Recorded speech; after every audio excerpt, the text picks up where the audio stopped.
Without self-confidence, life is like a boat drifting in a river without direction, tossed about by the currents of doubt and fear.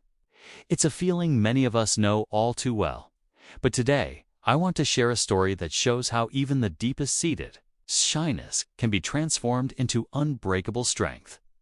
Once upon a time, in a bustling city, there lived a salt merchant with two sons. The younger was outgoing and bold, a natural in the family business. But the elder son was different. He was painfully shy, preferring the quiet corners of the shop to the chatter of customers. His world was small, framed by the dusty sacks of salt and the disapproving glances of others. The townspeople often whispered about him, their words like little stones. "He's so quiet," they'd say, "not like his father at all." Even his own father, a man of sharp words and high expectations, grew frustrated. He would scold the boy, his voice echoing through their small shop. "Why can't you be more like your brother? You need to speak up. A mouse has a louder voice than you." The boy would just shrink further into himself, his shoulders slumped, his gaze fixed on the floor. His mother would watch from the doorway, her face etched with worry, her heart aching for her sensitive son. One afternoon, a heavy responsibility fell on the young man's shoulders. His father had to travel out of town, leaving him in charge of the shop. He was terrified, but he promised to do his best. It wasn't long before a group of cunning men entered. They saw the boy's nervous demeanor, his trembling hands, his inability to meet their eyes. They smelled an opportunity. With smooth words and distracting chatter, they swindled him, tricking him into giving them the finest salt on credit, promising to pay later. But they never intended to return. They loaded up their carts with every last sack, leaving the boy standing frozen in a cloud of dust and dawning horror. The next day, when his father returned, he walked into an empty shop. The shelves were bare, the silence deafening. He turned to his son, his face a storm of fury. "Where is everything? What have you done?" He roared, his voice cracking with rage. The boy, his words choked by tears, tried to explain, but his father wouldn't listen. "You've ruined us. Everything I've worked for, gone. You are a failure." The words struck the young man harder than any physical blow. The weight of his father's disappointment, combined with his own shame, was too much to bear. Broken and utterly alone, the young man walked away from the city, his feet carrying him toward the riverbank as twilight painted the sky in shades of purple and gray.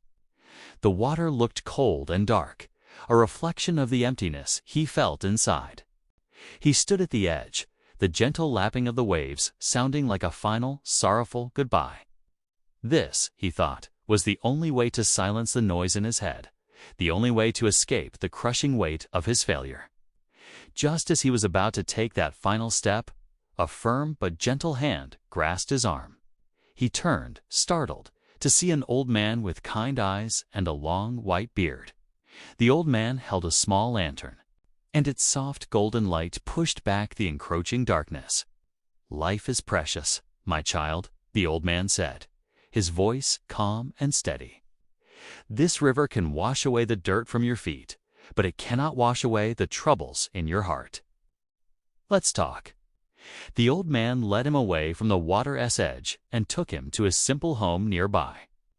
He didn't ask what happened right away. Instead, he just sat with the boy, offering him a warm drink and a quiet space to breathe. For 3 days, that humble home became a sanctuary. The old man didn't give him grand lectures or easy answers. Instead, he gave him small, manageable challenges like seeds of confidence to plant. On the first day, he said, "Go into the village and simply ask 5 people for the time. Don't worry about what they think. Just ask and listen." The boy was terrified, but he did it.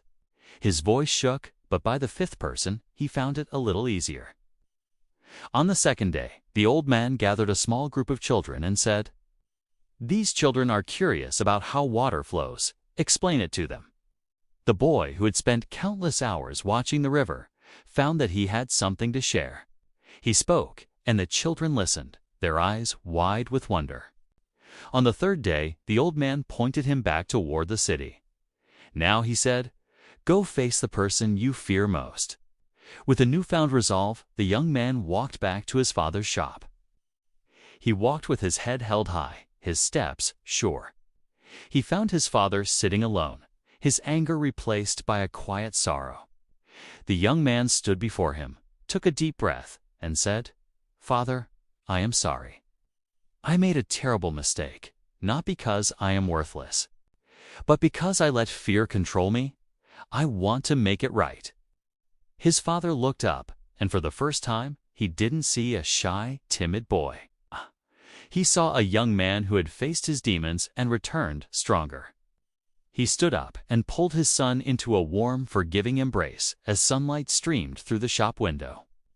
Later, the young man returned to thank his guide. The old man was sitting by the river, smiling as if he already knew.